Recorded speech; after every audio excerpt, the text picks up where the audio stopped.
There are certain protections that the Jones Act provides to an injured seaman, and that is that if you bring a claim under the Jones Act, the ship owner cannot retaliate against you. It's called a retaliatory discharge.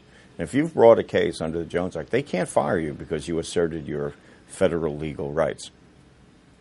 In the construction field, of course, if you get injured, you have a right to collect workers' compensation. Now, for most of the construction workers we represent, they are represented and members of a collective bargaining agreement, a labor union, and the unions will protect the workers' job rights. So these are things that you want to keep in mind, that you should not decide against bringing a claim to be compensated for what you're entitled simply because you're afraid you're going to lose your job. Under the Jones Act, if the case has been brought, you are protected against retaliatory discharge.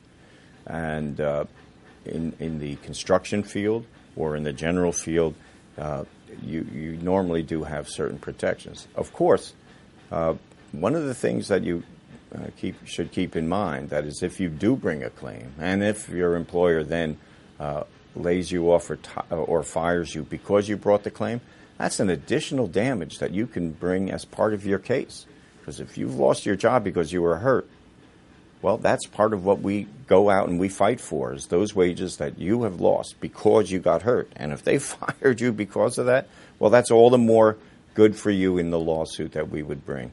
And it would also, the nice thing about that is when a jury hears that you got terminated because you brought a claim, well, the jury would just get extremely upset. So it would work to your benefit. So typically, employers do not fire or terminate people, but if they do, there are serious consequences that we will fight for.